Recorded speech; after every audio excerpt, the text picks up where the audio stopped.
HITPmusic.com, boy. Lindsay Gamble here, HITP Music. We're at Maspero as always. I'm here with Deon Chase. What's happening, brother? And how's the summer been? Summer's been good. Just dropped that Broken Details. Trying to keep it moving. For sure. So that's exactly why we're here today. You just put out your first solo project. Second. Second? Yeah, Well, first one that a lot of people right, probably. Yeah. Official joint. Official one. Yeah. It's been getting some good reviews. But how do you feel just having this project out? I feel kind of like I got some weight off my shoulders. It's been a while. Been working on it for probably to be honest, the songs on this tape been written for 2 years. Word. So kind of had it in the back pages for 2 years, 3 years. Dope. I mean, you've been doing your thing with the whole Summer 91 camp, and we'll definitely touch on that, but let's get right into the project. What was really the process of putting it all together, from selecting the songs, from recording to the features and the production? Alright, so the writing, like I said, was 2 years ago. During that time I was going through personal things, dealing with school and my family members, so that's why a lot of the songs deal with those topics. And then just finding beats, that was the main thing, because I had a lot of beats with the songs before, but then it's just after a while those sounds didn't go with what I was going with, so just going through, finding out producers online, and just matching up the beats and just having the melodies, because at first most of the songs was written in formats with raps. Okay. But then I started getting to melodies, so I was yo, I could transform this and have it more melodic. That's why it's sounds like singing, some of it is singing, and then just the recording process, just recording out in SOE Studios, and then started recording the process at my house with Av, and then we just started chopping it up, sending out the records out to my engineer, show, and then just having it be like that, which was it was comfortable for me, because then you could just record as long as you want and then just break everything down. If you didn't like something, go back and fix it up. So it was more comfortable for me. That was the main thing. Nah, for sure, that makes sense. I mean, a lot of people doing the home studios, and it's just a matter of having the equipment. Off camera you just talked about vibing out, you and have recording stuff. So the product, it definitely is a good product. Yeah. So that whole process has worked out. You talked about singing. You have a lot of melodic hooks, and just your delivery, it's a unique sound, especially coming out of Boston. I always talk about everyone in Boston has their own sound, and you're you're the latest example of that. Has singing always been natural to you, or something you worked on? Just talk about it, because I know the folks out there want to hear a little more about it. Yeah, for the singing aspect of things, it just comes natural, because when I hear a beat, usually the words come to me from the beat. So it's I have to hear the words, I have to hear the beat, and if the words match it in the tone, then it just flows off. So it's I don't write. It's not so I write with a message before. It's the beat kind of tells me where to go. So that's why it's just the flow is just always a melody. It's an extra instrument on the beat. Yeah. That's a real good way of putting guys out there like Young Doug and Rich Olaquan, they do the same thing. Yeah. Future, I'm forgetting him, but he takes his vocals they're more than just words. He uses it as an instrument, and you did a great job of that. You talked about just the home studio and everything, and off camera we talked about the studio. You just being, doing everything yourself, and the graphics and everything. If you go on SoundCloud, each song has a particular artwork. What made you want to do that as opposed to just using the regular project artwork?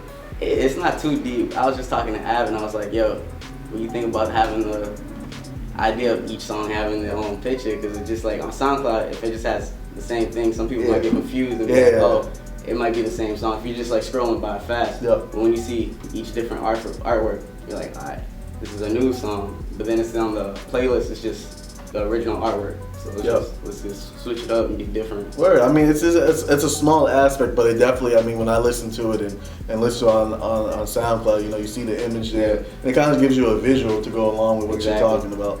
I'm a big visual person, and especially in hip hop, you gotta have quality artwork. So you wouldn't be on just slapping the one cover on there. Let's just talk about some of the songs you put out. You put out a couple of singles here and there before the project. What song means the most to you off the project? The most to me? There's a couple. It's kind of hard. Hey, let's talk about 2 or 3 then.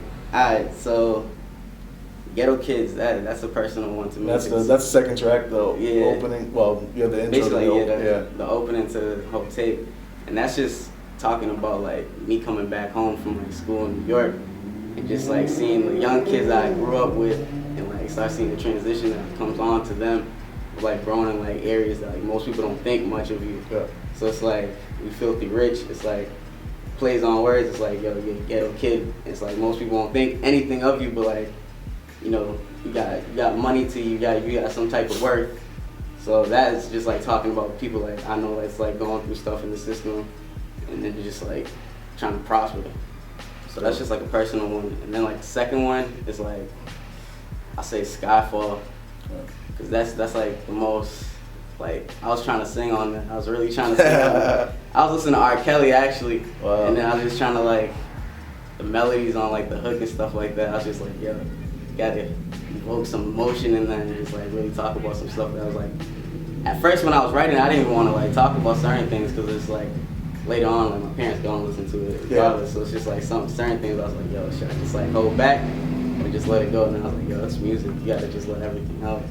Yeah, and as an artist, I mean, some of the great artists out there really, you gotta involve your personal life, whether it's, you know, good or bad. We see it with Drake, we see it with guys like Kevin Gates, we see it with Jay, you know. So that's, you know, one thing. I mean, I don't make music, but I would always, you know, recommend artists, like, and, you know, putting your life out there. No certain extent, I mean. Yeah, because, like, me and Ab was talking about it. We was like, yo, everybody that we listen to, it's like we don't, even if we don't like the music so much, it's the personal story behind it. If you do put your personal life in your music, people, fans will actually like start enjoying you and the music together. And you get a different dynamic, a different aspect of that person, like you know, and you can probably relate to that you know that particular artist. I'm sure a lot of people relate to some of the things you're talking about. You're talking about you know things we go through on an everyday basis. So you're part of the Summer '91 collective. You know, do you ever feel like you know, Av is the head dude, he's making some great strides, you know, just as far as just, you know, he's been putting out projects over the last couple of years and you know, getting the press and whatnot. Do you ever feel overshadowed by him? Nah, to be honest, I'm one of those people, I just look at it as like, it's a time and place, and like certain people need to play their role on how things work. It's like, I look at it like TD, you had J-Rock at first.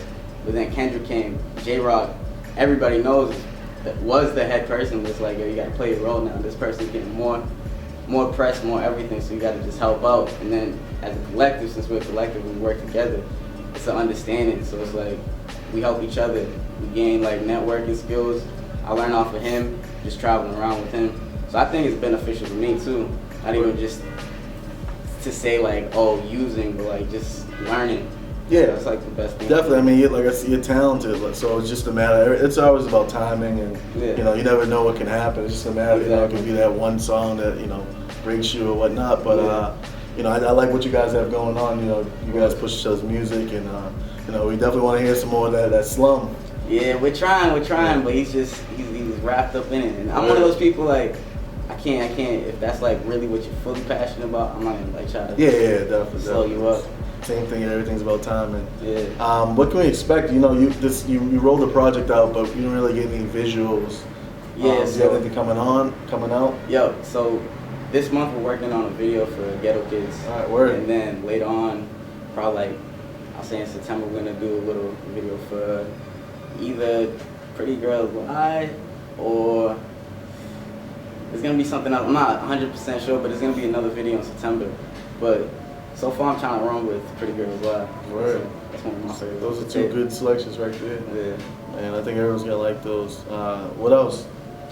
So far, we're just trying to push this and spread out the tape for like 2 months.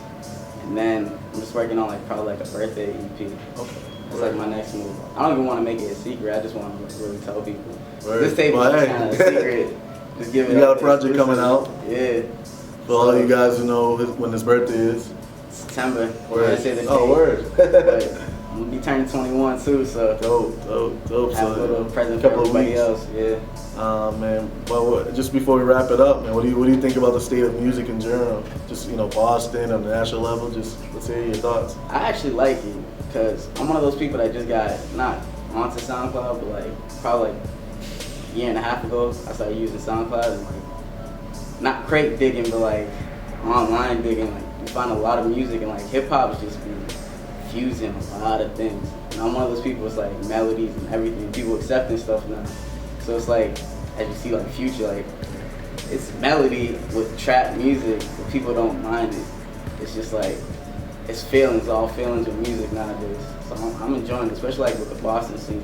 A lot of people doing their thing. And I like the fact that a lot of people's branching out and leaving the city and coming back and like networking that way. Because if you just keep it in the city, it's not really gonna grow. No, it just becomes Boston. Yeah, the local scene. Exactly. So the people are making like strides. They're doing the right thing.